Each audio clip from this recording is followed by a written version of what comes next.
Refletindo com Emmanuel. Estamos no primeiro livro da série Fonte Viva, Caminho, Verdade e Vida. Hoje a gente vai para a lição 22, Que buscais?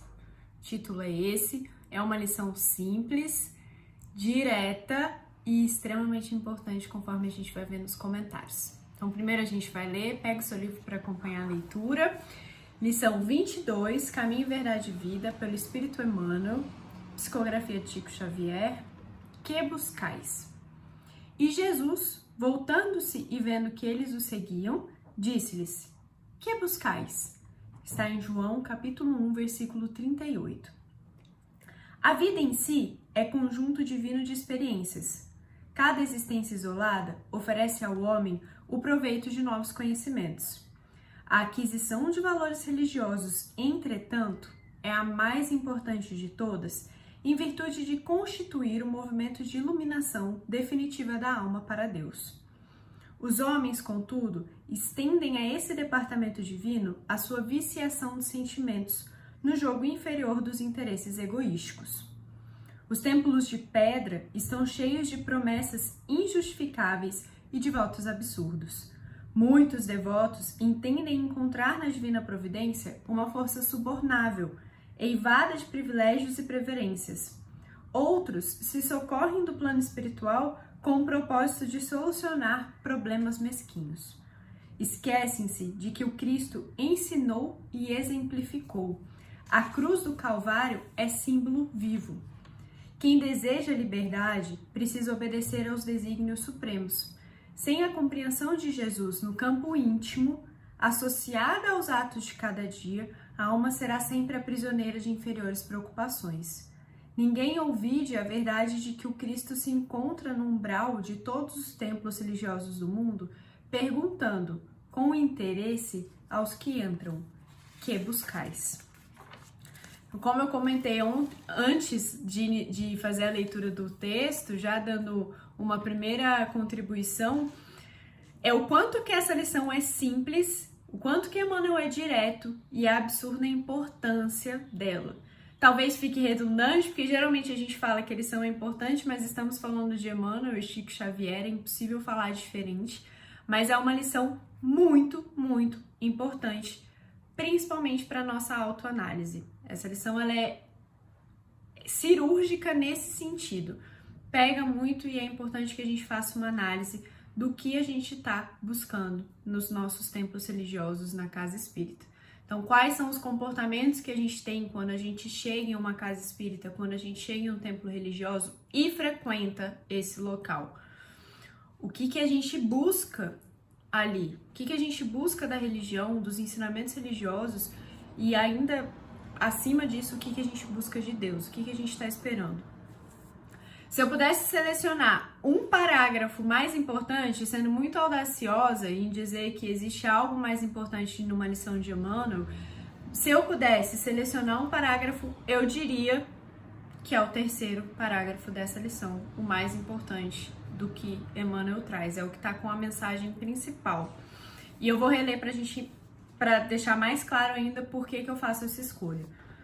Terceiro parágrafo, então. Os homens, contudo, estendem a esse departamento divino a sua viciação de sentimentos no jogo inferior dos interesses egoísticos. Antes desse parágrafo, no segundo, o Emmanuel afirma que a aquisição dos valores religiosos é a mais importante de todos os conhecimentos que a gente pode adquirir enquanto estamos encarnados. Então, a gente vai entender que adquirir esses ensinamentos, ter um vínculo religioso, acreditar em Deus é algo muito importante. E muitas pessoas já estão nesse caminho, ao redor do mundo, seja qual for a sua crença religiosa. A grande questão que Emmanuel traz é que, ok, estamos nesse caminho, temos a nossa crença religiosa, estamos adquirindo os valores religiosos, mas a gente vem com a nossa viciação de sentimentos, a gente vem com os interesses egoísticos. Então, como é que tá de fato essa aquisição de valores religiosos? Como é que tá a minha abertura para aprender sobre os ensinamentos de Deus se eu tô trazendo todos os meus sentimentos juntos, se eu tô trazendo interesses egoísticos para dentro da casa espírita, para dentro do templo religioso que eu frequento. Então a gente falha nesse ponto. Embora a gente esteja num caminho bom, você que tá assistindo esse vídeo com certeza tá assistindo porque tem um interesse em adquirir esses valores religiosos, tem um interesse em ter essa conexão religiosa, mas como é que talvez a gente esteja falhando um pouco, ainda estamos bem primitivos quando a gente entende que a casa espírita, que o templo religioso, ele é um local para os nossos próprios interesses. O que acontece? Quando a gente leva essa nossa viciação de sentimentos, como Emmanuel diz, a gente está dizendo que a divina providência está a nosso serviço. Que eu, Laís, encarnada nessa vida, Deus precisa me servir, os espíritos amigos precisam estar a meu dispor, a espiritualidade superior precisa me amparar em tudo que eu preciso. Ou seja, estou aqui para ser atendida.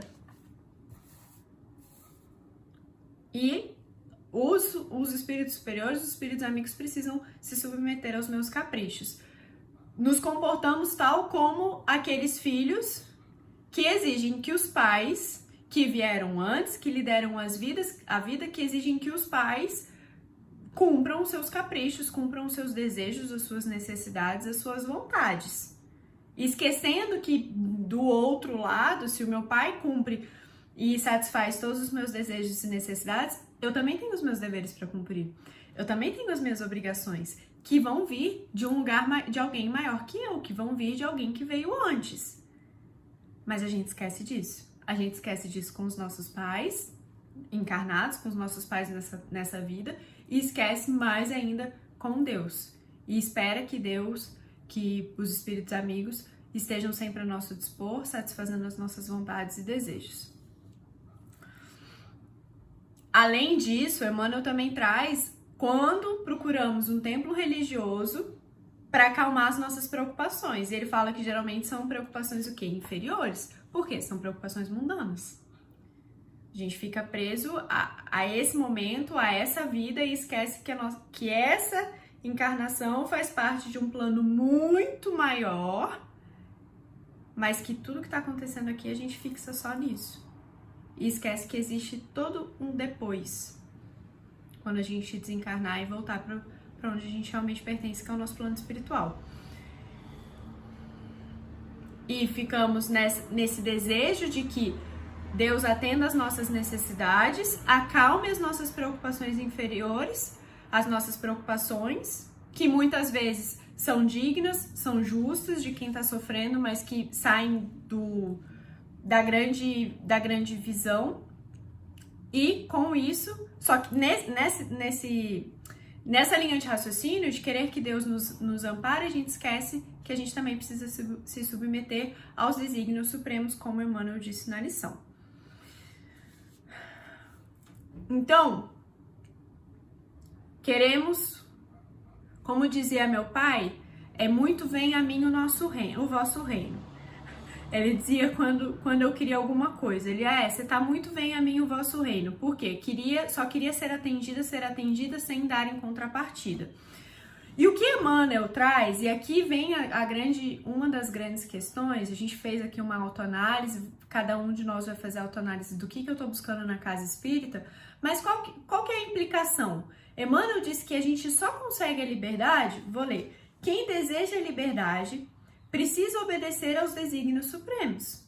Então a gente só vai conseguir a liberdade que a gente tanto almeja com as encarnações se a gente obedecer algumas regras que existem. E essas regras são impostas por alguém muito maior que a gente, que é Deus. Então, para que a gente consiga seguir o nosso caminho de forma livre, para que a gente consiga evoluir encarnação após encarnação, também precisamos cumprir os deveres que nos esperam. Sair desse ciclo de pensamentos, preocupações e interesses mundanos, terrestres, muitas vezes mesquinhos, para pensar, refletir como é que eu posso me desenvolver, como é que eu posso crescer para além disso. E eu encerro com a pergunta da lição, incitando uma reflexão para que cada um faça autoanálise. O que você busca na casa espírita? O que você busca em Deus? Quando você procura casa, você está pensando na sua evolução moral, que vai exigir a sua contrapartida de cumprir deveres, obrigações, de refletir, de estudar, de ler, tudo que é ensinado, ou você só está ali esperando que Deus acalme seu coração, acalme seus anseios, sem fazer a sua parte? Porque muitas vezes é isso que a gente faz. Então, deixo a pergunta para a gente realmente refletir. O que buscais? Obrigada!